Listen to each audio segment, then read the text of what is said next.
I have to take that. There you go. So, hello, Amy. Welcome to episode 1 of season 7 of One for the Road. How are you today? I'm very well. How are you? I'm good, actually. It's boiling hot today, isn't it? And you're in your office, actually looking quite cool. I've got a load of pillows up against my window because it's like a greenhouse. So I'm just pleased to be in a room without a child asking me for snacks, to be honest, for an hour. So I'm excited.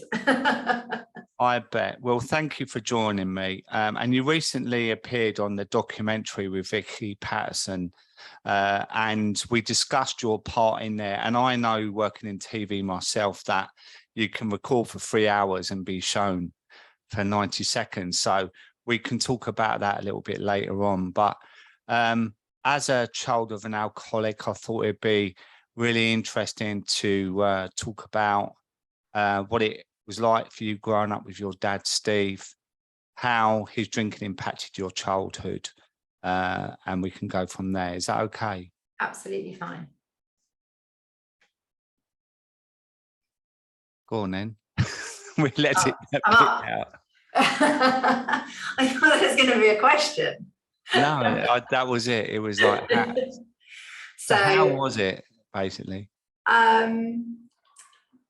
Well, I guess just to give a background, my dad, Steve, died in September 2020. He was 68 when he died, due to his alcohol addiction.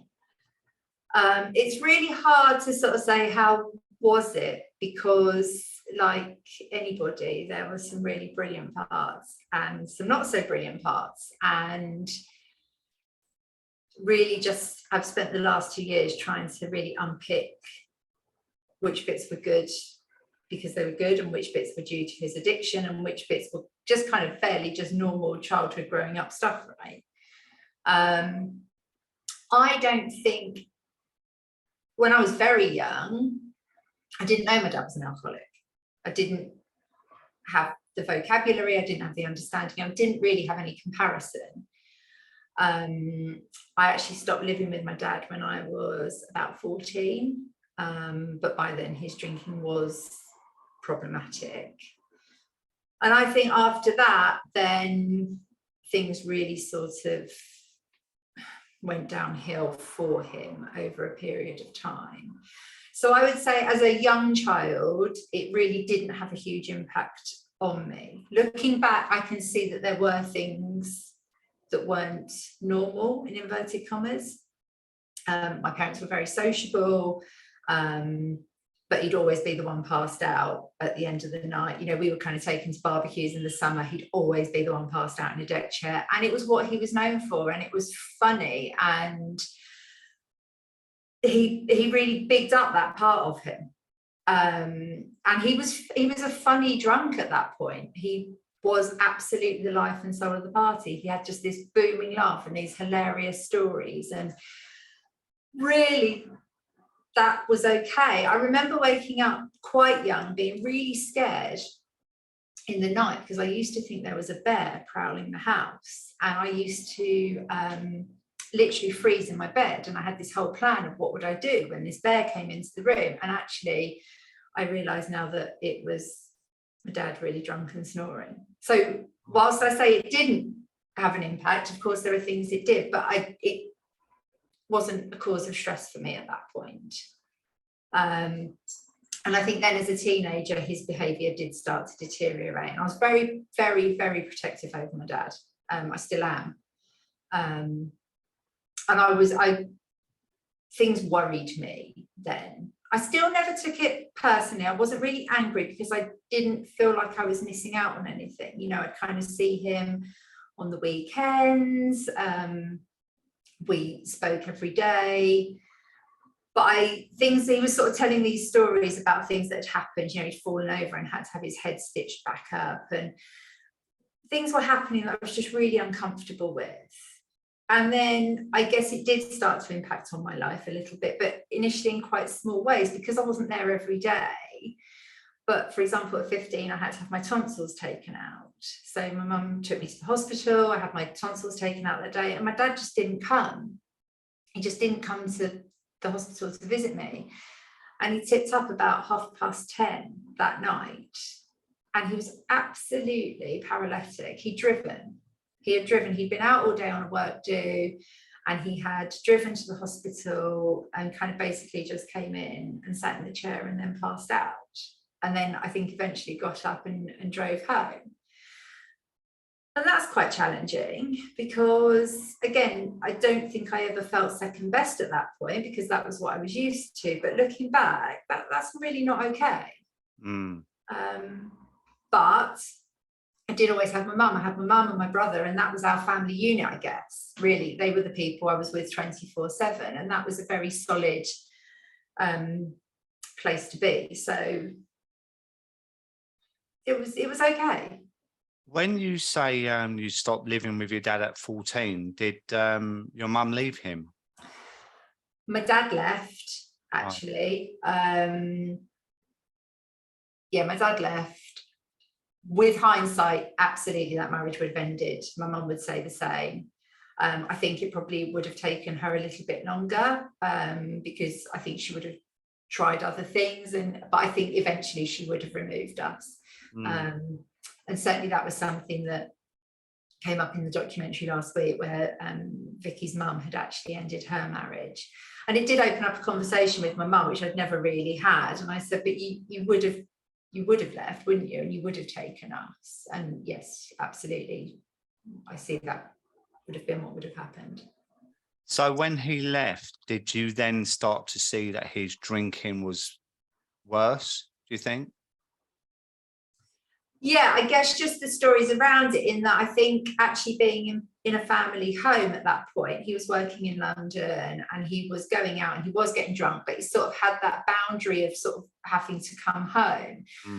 Then when he was on his own or sort of with girlfriends who he didn't really have so many responsibilities, and yeah, I think he did, that really escalated it. He was going out a lot, and that's when he started to kind of have injuries, cracking his head open, just falling over, things like that, kind of falling out of trains.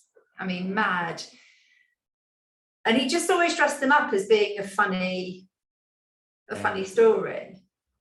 But I think that's probably where my anxiety around him really started. Yeah, that's a classic denial, wasn't it? Because that's what I used to do, is always, guess what happened to me, blah, blah, blah. But really, I was riddled with shame and disgusting myself, really. So what age were you when you really started to become concerned about his drinking? I would say mid-teens onwards, really. But again, I think mid-teens, I still didn't really have the words, or I didn't want to say the word. And at that point, he was still holding down a job. He had a career. It was he was absolutely functioning with it. I would say my early 20s is where really he tipped over to the other side of the addiction, which is where things started to really get quite out of control. Then they'd sort of stabilize, then we'd slip, then it would plateau. But from that point, it all became very, very unstable. I remember going to an Al-Anon meeting on my own in sort of my early 20s. It wasn't, and I just couldn't believe that I was in that place. I could not, it's that thing that it's always somebody else. And I think I probably had quite a lot of judgmental thoughts about the term alcoholic. I remember speaking to Alcoholics Anonymous. I phoned their helpline, and I remember kind of justifying his drinking to the person on the helpline. And I said, well, he's not really an alcoholic because he doesn't wake up in the morning and put kind of vodka on his cornflakes. So we're not really, he's not that bad. And the guy said, you can't say that. And he said, and that's not what being, and he sort of explained to me, that's not what being an alcoholic is. So I went to this Al-Anon meeting. It wasn't the right place for me at that time. I was probably too young. And again, I hadn't really admitted it to myself. And I didn't feel connected to the people in that room. In the meeting I went to was a lot of sort of spouses or loved ones of an alcoholic, but there was nobody my age. There was There was nobody I felt a connection with. And I just couldn't speak. I just sobbed through the whole thing, and then I never went back. Yeah, I bet. And you didn't know about Nacoa then, did you? No. No. And I guess multiple reasons. One, I think I was managing it. I didn't feel at that point that I needed help. I didn't feel that I needed it validating. I took on quite a sort of a caring role, so I felt I had to be quite strong. I've always been really protective over I'm going to call him my baby brother, but he's in his 40s now. But I always wanted to be the one that my dad would phone if something went wrong. I wanted to be the one who would help. And I didn't feel at that point that I needed help for myself, because I was managing it on a day-to-day basis. Yeah. And also I'm so old that probably my 20s was really before the internet was a thing. And, you know what, on a serious note, I'm going to play slight devil's advocate here, where you said it was in your 20s that you realised things reached another level. But for me, sitting here, it appeared they were already at that level when you were in your early teens, you know, turning up at your hospital 10:30 at night. So maybe, do you think it was you maybe getting a little bit older and looking at it differently that you started to explore what his drinking meant, and maybe how it affected you as well? Maybe. And I absolutely adored my dad. I just thought he was brilliant. And, you know, when I was really young, and I think maybe there was that thing where I was just so grateful and so happy when he was present and was in a good place, that I kind of didn't really go to the thoughts that it wasn't okay. And then, yes, absolutely, probably mid-teens, when you start socializing yourself and you understand how alcohol makes you feel and what that brings, maybe that also increased that depth of understanding around it. You're absolutely right. He was in a bad place way before I realized. But we just weren't talking about it. And where would we have got? You know, it was really hard. Where would we have gone? Because he wasn't living with us. He wasn't married to my mum. I don't know where we would have gone. It was. And it's a difficult conversation to have when you don't completely understand it. And, you know, like, I know my son, George, he's never really brought it up with me. All he says to me is, Dad, I'm really proud of what you've done now. And I used to go out with him and get drunk a lot, but he was in his 20s then. But when he was growing up, he didn't live with me. And for a lot of the time, I tried not to drink when he stayed. But it was almost like the older he got, the more I kind of slipped into those bad habits. And we've never had that conversation, you know. So probably he didn't know how to approach me, and I didn't know how to talk to him, because I felt so ashamed of myself as well. So it's a really sensitive subject. He was always very, the times that other people tried to raise it, his response was so negative and so angry. And he would completely deny he had a problem. My mum always tells this story where she sort of researched alcohol awareness courses and said, I think you need to do this. And he said, I'm aware of alcohol and I like it. And he was very quick to shut those conversations down. But my oldest friend, when my dad died, she said, oh, I remember your dad taking us out in London, and we went on, he took us to Gordon's by the Embankment, and we had a great night and it was really fun. And I do not remember that at all. I've got absolutely zero memory of this one night. But I look back and I think that's just really weird. Like, I'm just really uncomfortable that happened, and that was the thing. Yeah. That is not what he should have been encouraging me to do at that age with my friend. Yeah. How old were you? I don't know. Again, must have been kind of late teens, early 20s. But I just think, no, that's not okay. You should have just taken us out for dinner, and then we should have said goodbye. We shouldn't have ended up. But for whatever reason, I've got absolute, she remembers it so vividly. I absolutely know it happened. I just can't, I've got no recall of it. Maybe his behaviour was really difficult that night. I just don't know. So you mentioned to me before that you saw your dad as two different people. I know for me that for years and years and years, I was this happy-go-lucky bloke that would always make everyone laugh in the pub. The doors would open like a Western, and I would walk in with my Stetson on and my cowboy boots and say, 2 fingers of red eye. And you know, the barman would pour me a drink and everyone, all right, Glugsy and whatever. But when I started to go to the off license over the road and get takeouts like 8 cans of Diamond White and then sit at home on my own, I started to change, and I started to get angry and bitter and twisted. And my personality changed, and actually I didn't become a very nice person towards the end. I don't think. I was angry. Is this how you saw your dad? Like, did he change towards the end? Oh yeah, absolutely. I really do see him very much as 2 different people.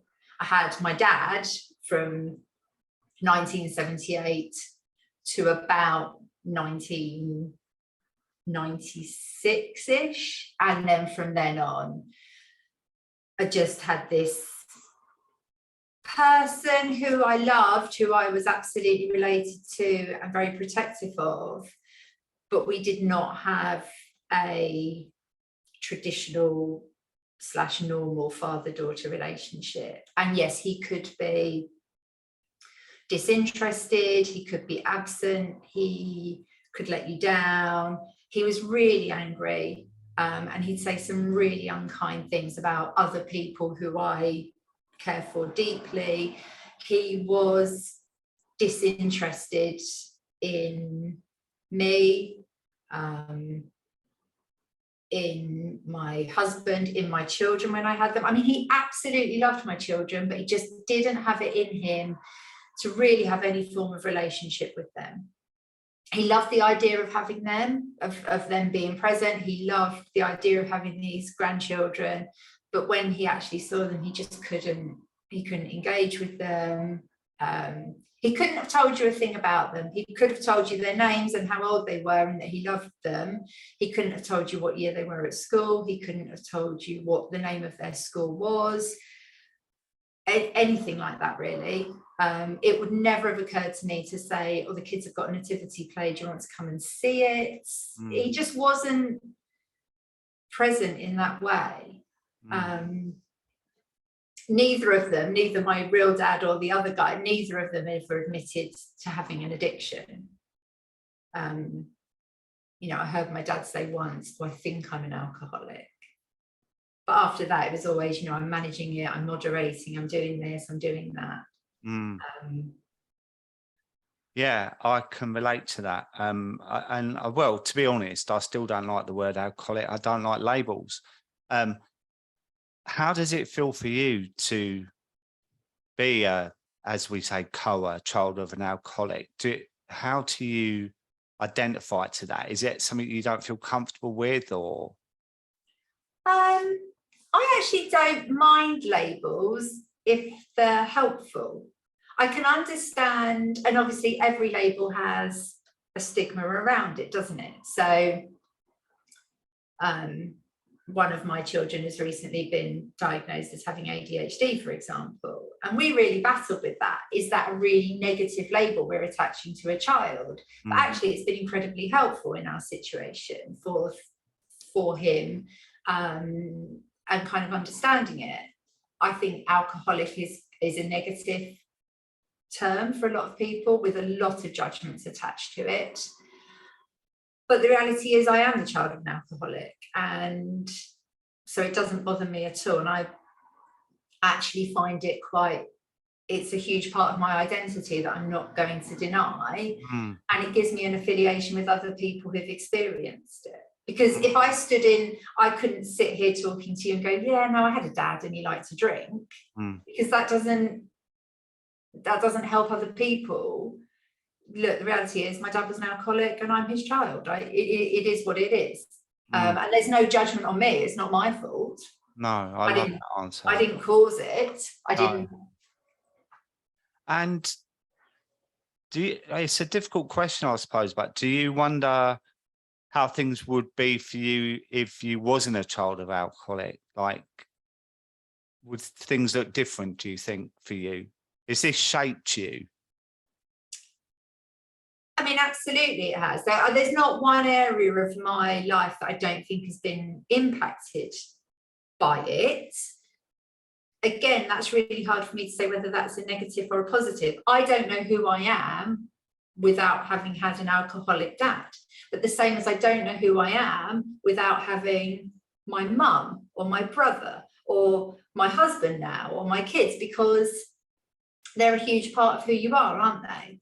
All I know is my dad was an alcoholic. It absolutely cost him everything. And that's not what I want for me or for my children.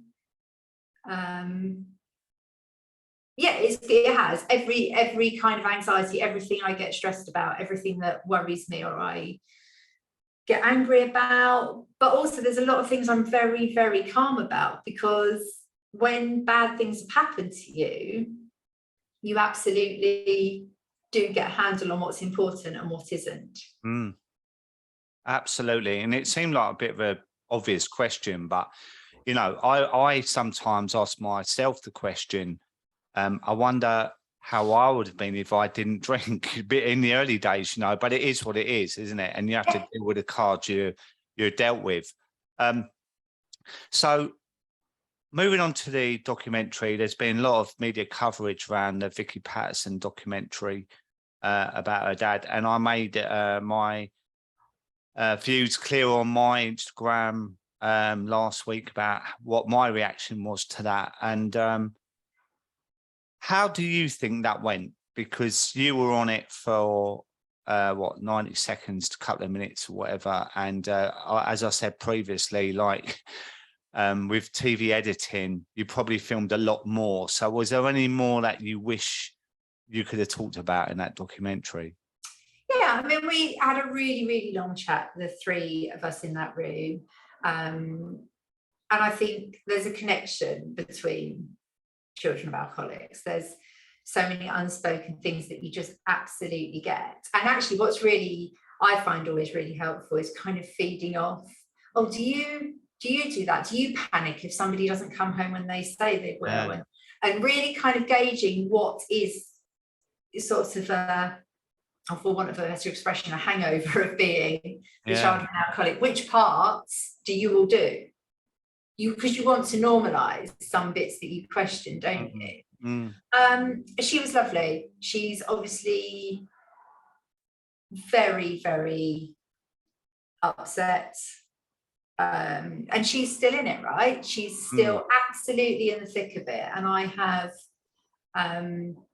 again, I'm not the right word, the benefit of 2 years of hindsight on my situation. And I don't have to consider my dad anymore.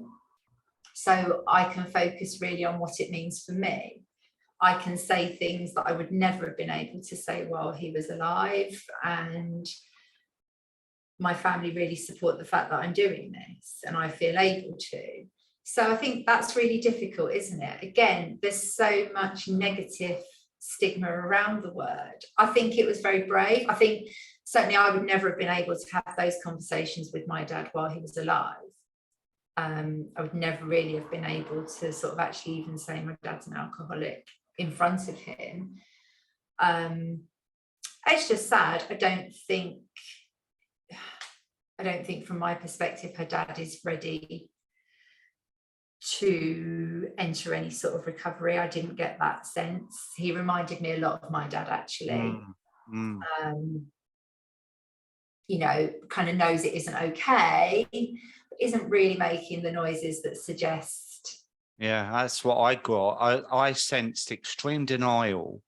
And I thought as well, it came across like a generational thing as well. You know, men of a certain generation. And that's why I feel blessed that I'm out of it, because I sort of fit in. I know your dad was 10 years older than me. Well, a bit older. But I'm in that bracket of people that are in the denial that it's just a few beers with the lads. I ain't got a problem, but I don't want to talk about it. Don't talk to me about it because I've got it under control, kind of thing. And if you get pressed on it, then you start to get irritable and really defensive and say, look, let's talk about something else, you know. And I feel blessed that I've been able to escape what I was in. But I do see it a lot in especially men of a certain age.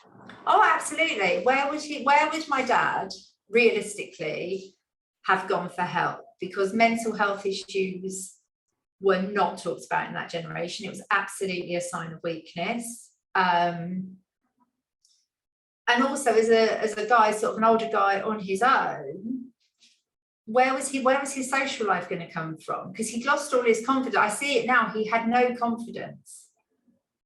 The only confidence he had was turning up at the bowls club to people he knew and sitting there all afternoon having a drink in a place he trusted. He wasn't going to go into a room or kind of find a new hobby, or he was so physically destroyed as well towards the end by his addiction that really, if it wasn't something he already knew, he sort of had this whole week structured around kind of, he met some friends in a pub on a Thursday for lunch and he went to the bowls club, and he couldn't have turned his back on all of that as a single guy in his 60s because he'd have had nothing. You know, and to repair the relationships that had fallen by the wayside would have been so far beyond him. He was never going to be able to do that. I'm pleased that there's so much more conversation around mental health and understanding around addiction. But ultimately, alcohol is just such a tricky one, isn't it? Because everybody does it. Yeah. You know, you turn up to a group of friends and go, great news, I've stopped taking heroin, and everyone's going to act, and rightly so, absolutely applaud you. You turn up and say, oh, I'm not drinking. Everyone tries to force you to do it. And as you know, I haven't drunk for nearly 2 years now. And that is what happens. People try to encourage you to do it. Why did you decide? Was it because of when your dad died that you just had enough and you just decided to stop? No, I mean, I think you kind of maybe recall the story, and that I'd actually had a couple of conversations with you, a couple of calls with you about my relationship with alcohol and about how the fact I was really unhappy with it. I felt for me I was consuming too much, and certainly on paper I absolutely was, and I just didn't feel I had a handle on it anymore, and I wanted to stop, but I was scared of saying that I had to stop. I was scared of what that meant for my relationships with my friends and my social life, and it was, you know, everything that I knew.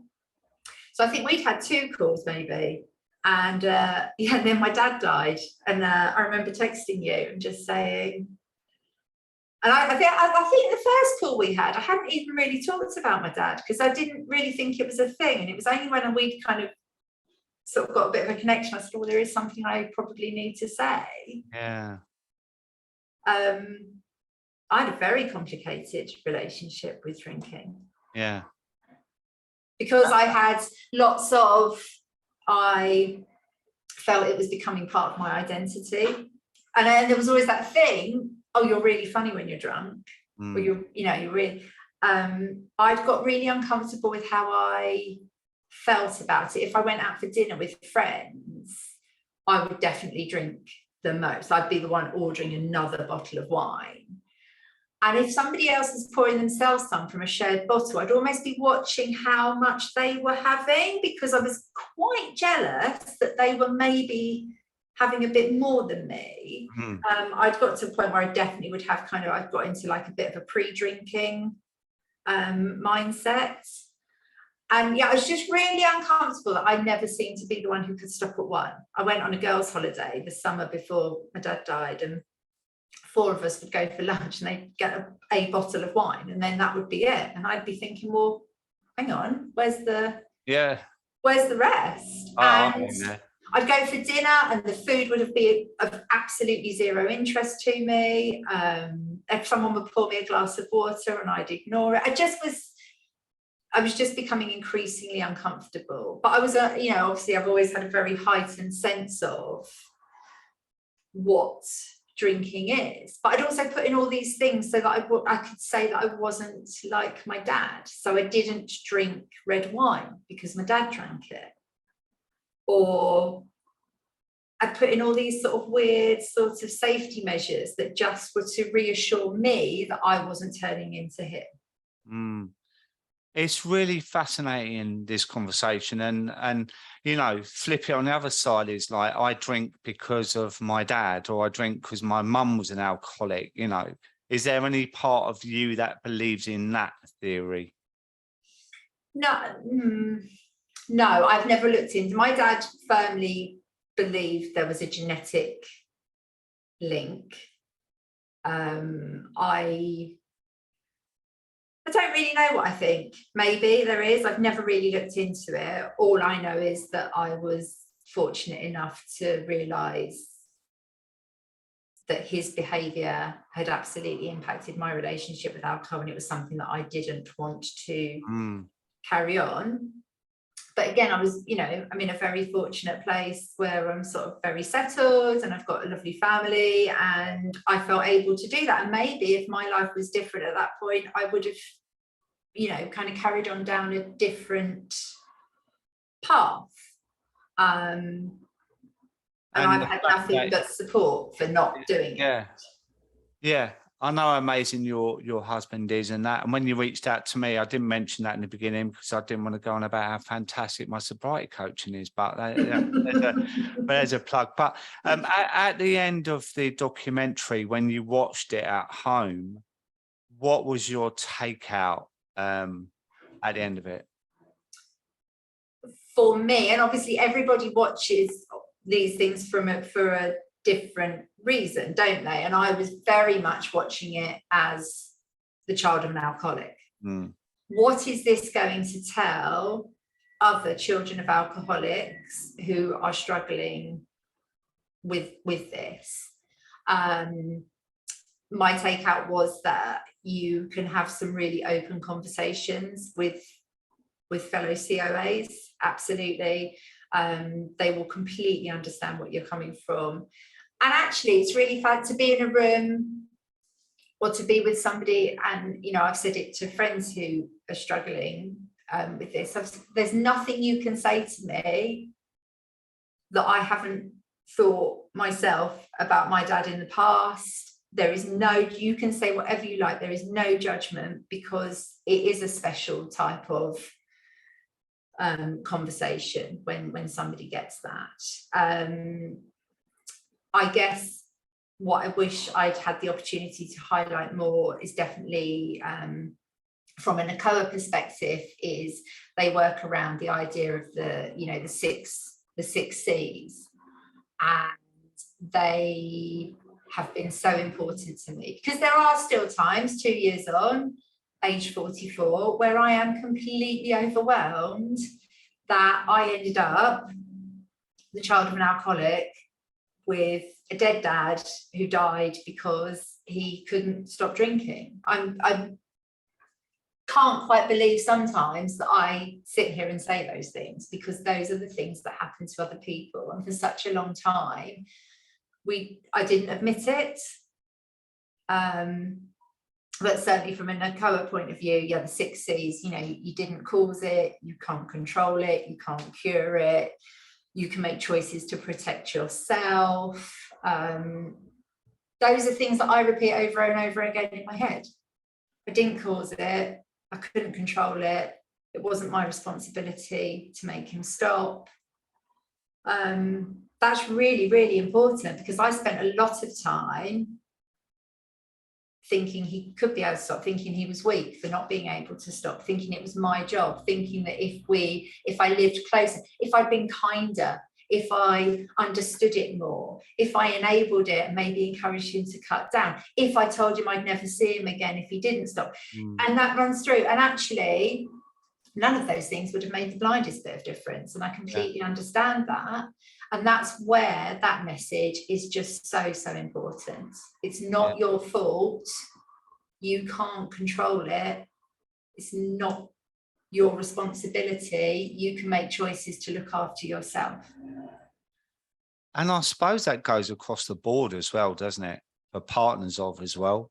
Because when someone's that deep in addiction, it's, you know, they can get support and there is support out there, but they need to want to do it for that to work.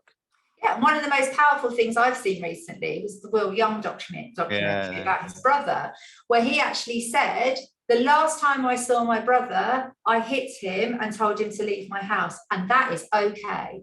And for somebody to actually say that, and one, to admit that that was the last behavior that they, you know, that they did, but also that absolutely it was okay in that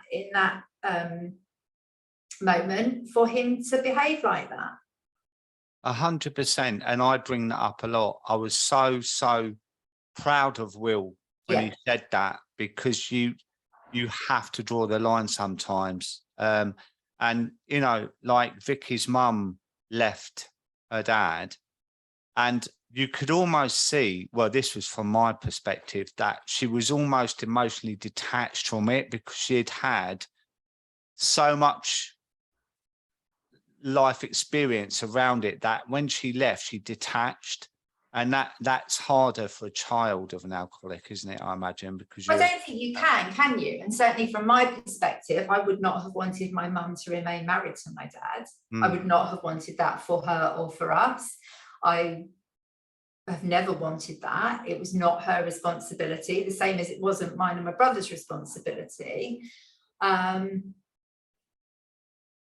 And she detached herself. I mean, she, you know, she would sort of ask after him. And we always knew, again, my brother and I were very, very fortunate. We have a very close relationship and have absolutely always kind of been in this together. And certainly when my dad died, there was no question of, it was just the two of us. Weirdly, there's parts of me that look back on that time really fondly, which is a very strange thing to say. My dad died in the most horrendous of circumstances. He essentially had a huge hemorrhage on his own. So, you know, the police knocked on the door and all of those things, and it was not a pleasant time. But actually, it's the first time my brother and I had just been the two of us, and we were such a team. And again, it was that thing of, we'd known for years that my dad would die through his drinking. And when it happened, we just absolutely came together, and we had conversations that we'd never really had, and we shared memories. But as an adult, you don't get to spend a lot of time with your siblings. And certainly there were things we had to do during that immediate aftermath. I couldn't have done it without him, and probably vice versa. And we will never speak to anybody else about them, and we will probably never share those details. But it really strengthened that relationship in a way that actually I'm really grateful for. You know, my mum, again, completely supported us. We're very fortunate. We've got the most incredible aunt and uncle as well, who, much like us with my dad, we didn't know what to do. We didn't know where to go. And I guess fundamentally, my dad didn't want to receive the help that we could have provided. But we've always been very, very fortunate that we've always felt very, very loved and very supported by other people. Yeah. I mean, at some parts of it, I mean, I remember talking to Sarah Drage about her dad as well. And when he died, there was a certain feeling of relief as well, because of the incredible responsibility that family. A huge relief, because when you've known something is coming for such a long time. And actually, for me, I've been waiting for my dad to die genuinely for about 20 years. And my imagination would take me to, or, you know, was he going to wrap his car around a tree? Was he going to kill somebody else? Was he going to fall over and hit his head? Was he going to get into a fight? What was going to be the ending? The ending was almost inevitably going to involve alcohol. But what was that ending? And the day my dad died, I was in the car with my husband, and I said, "Oh, I don't need to check my phone now before I go to bed." And he said, well, what do you mean? And I said, well, the last thing I do at night, I check my phone has got the ringer on because my dad might need me. And just this behaviour was so ingrained that the last thing you do, you check your phone has got volume because your dad will phone in the middle of the night, either because he's ill, because he's hurt, or because he's really, really distressed. And all of those things have happened.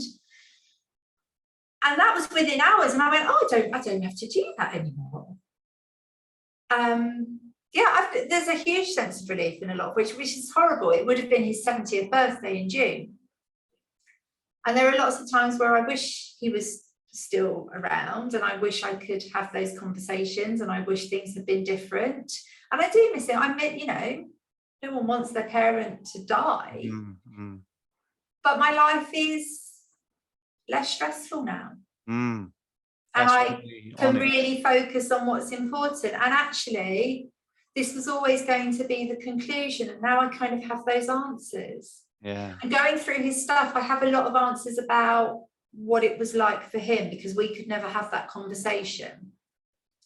So I know that he had a diary where he was writing down how many units he drunk. He didn't enjoy drinking the way he was. I know that. I get that. He was making steps constantly for years, books about giving up, CDs about giving up. His whole Amazon browsing history, when I closed down his Amazon account, the last things he'd been browsing on Amazon were books about what it is like to be the child of an alcoholic. Oh, God. It was awful, but it shows me how deeply he cared for us, how much he didn't want us to be those people, and how much, therefore, he didn't want to be the person he had become. Oh, that's really moving, Amy, because I went to a Nacoa event in Brighton, which was a gallery that Kerry Walker had arranged. And on the train there, she WhatsApped me and said, how about you do a little talk tonight? And I thought, okay. And when I got there, I was surrounded with children of alcoholics, and I panicked. And I thought, what do I talk about? Because I am that person. But I was very honest about my drinking, my guilt, shame of how I was. And also, I was open to all the conversations that I had after the talk as well. And so many people come up to me and thank me for being transparent, because I realised that these are the conversations they couldn't have with their parents because they were so closed on the subject, and it was shut down immediately. And that's why with Sarah in COA Week, we did the question and answers. I don't know if you remember, but she asked me the questions that she couldn't ask her dad, and I answered them how I'd ask if they were asked to me, you know, because I think there's a lot of work there that can be done on both sides with this subject, you know, not just from the child of an alcoholic, but from the alcoholic, which I hate that word, but hey, you know, and it's something I feel passionate about as well. But you work with Nacoa now. What is your role there, and what do you hope to achieve in the future? I don't really have the words to express how much, as a charity, they mean to me, and not because I ever accessed them when I was in the thick of it. I absolutely wish I had. I wish I'd known about them. I actually found them within days of my dad dying. And the one thing that first kind of drew me in was on their website. They've just got the kind of experiences of other CFAs. And it was the first time where I had been reading things that I could have written and going, oh, that's happened to them too. Oh, they feel that. Oh, okay. And it was the first time I'd had validation that actually it was a thing. It was a thing. You are shaped and you have these experiences because your parent drank too much. And I became fairly obsessive about, like, I would check the experience pages every day. is there anything new? Is there anything else that's going to make me feel less on my own in this period? And I've now written a few things for them, you know, sort of very honest things about how Christmas is so much more fun now my dad's dead, which is, again, to someone who doesn't get it, that's a dreadful thing to say, isn't it? But that is the reality. So I found that really cathartic writing for them as well. And I don't know how I would have got through it without them, without feeling not on my own. So primarily for them, I will do whatever they ask me to do, really. So I've done quite a lot of fundraising for them, just on a personal level. That's something I'm really passionate about, and will continue to do that. I've also done, which I think you've done, I've done my speaker training with them, so I can now go into different settings and have conversations with people about what it was like. And I'm also a media volunteer, so that if something is being created, either kind of you know, in the news or the documentary, for example, if I fit the bill of what they're looking for, what they're looking to highlight, then that's something that I will absolutely be happy to do as well.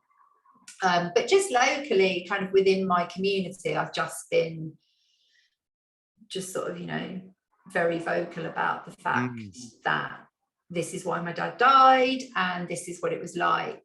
And I have had so many people you would just know, you know, who I know, be it through my work or my social life or my children's schools.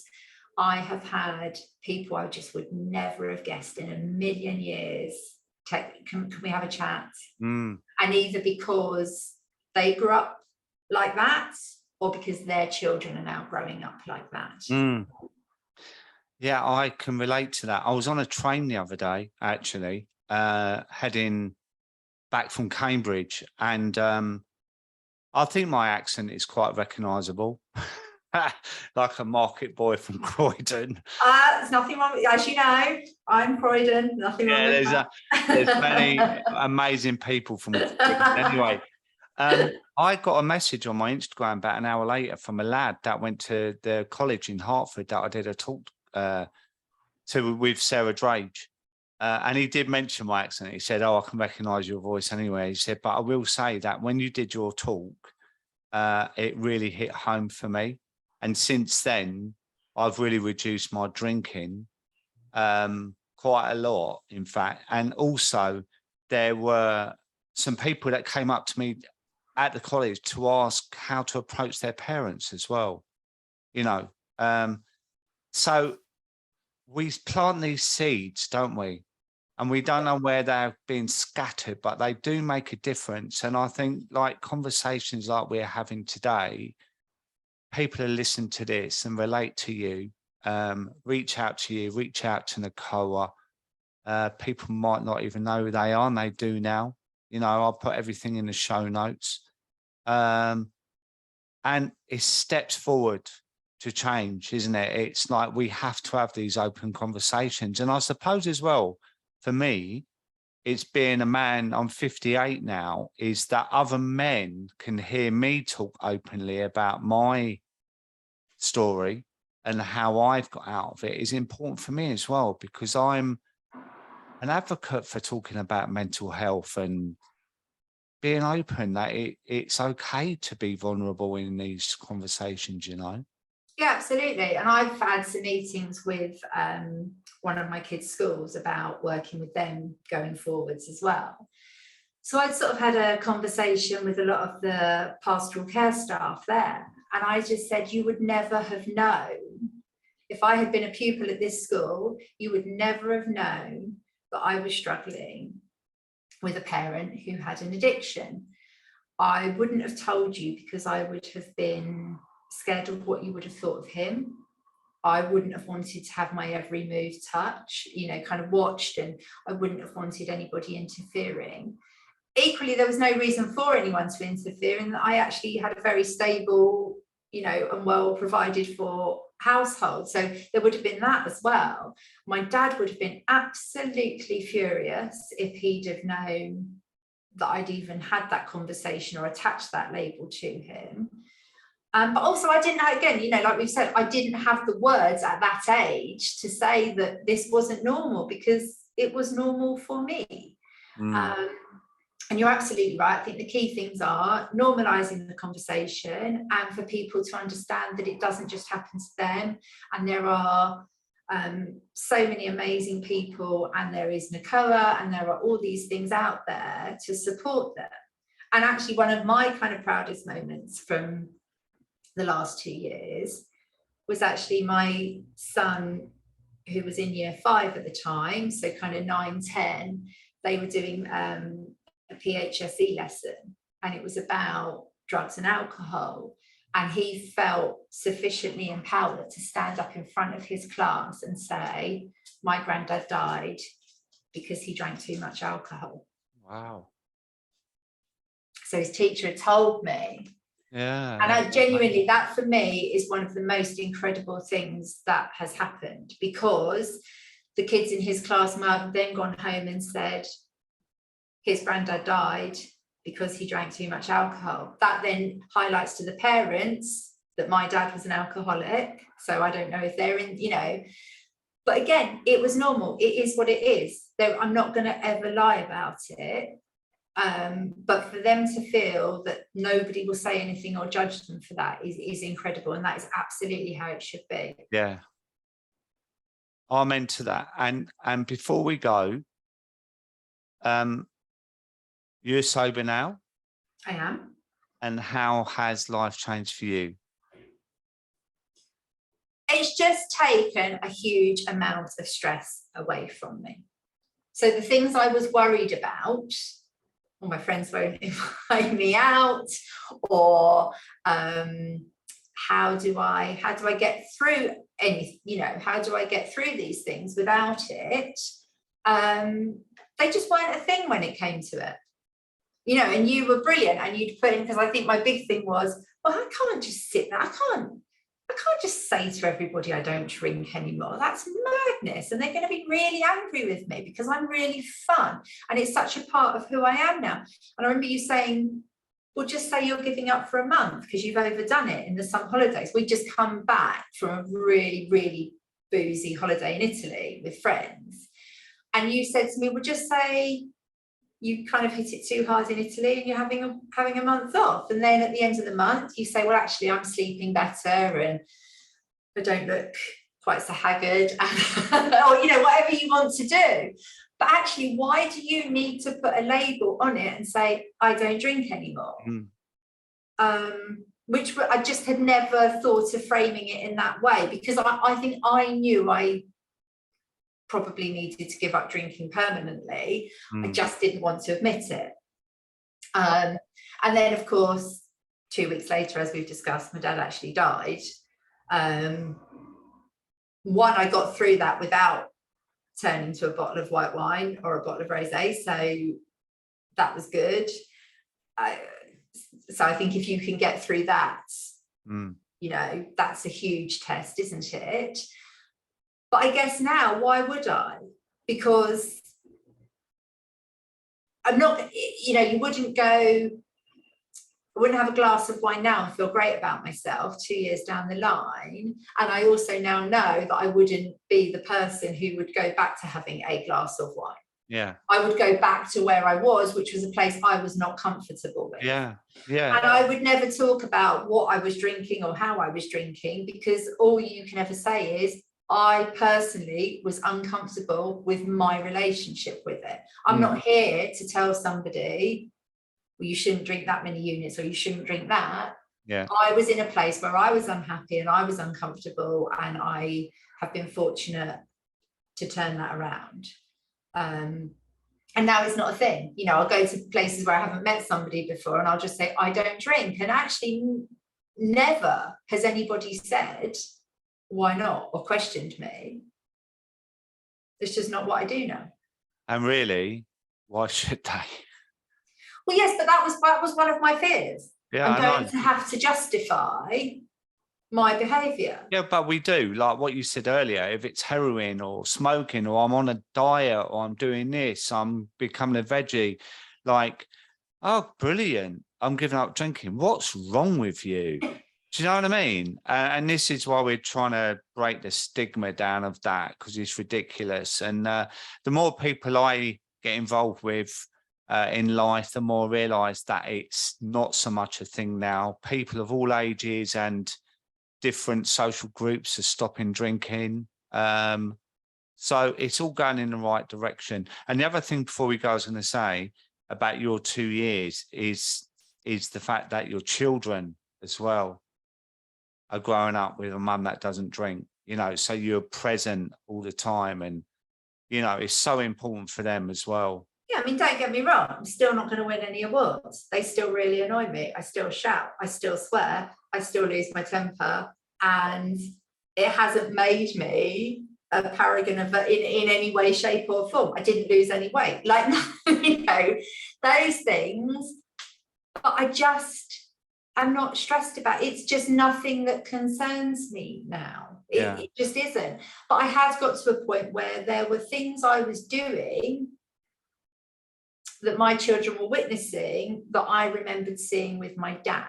Like I'd kind of go out for we'd take the kids to friends for a barbecue, and we'd have to leave the car there because I couldn't drive home. And like I remember, you know, kind of walking them home in Crocs at 11 o'clock at night across across the common, and it was all okay and they were okay. But I remember my dad doing stuff like that with us, and me being actually quite scared. I think more likely is they were scared you were wearing Crocs, to be honest. I wasn't wearing them, they were. I would never, you know, I might have been drinking, but I would never have worn a Croc. Well, look, Amy, I could talk to you for hours, and it's lovely seeing you as well. And I'm really proud of you as well. And you were amazing in the documentary, and continue to do the incredible work you do for Nacoa as well. Well, and you. You've come on leaps and bounds. You didn't even have a blue tick when I first met you, and now look at you on Instagram. Oh, thank you. My book's out soon as well. God knows I've written that, but that's out. Can't wait. Can't wait. All right, Amy, bless your heart, darling. Thank you so much, and hope to see you soon. Take care. See you later. Take it easy.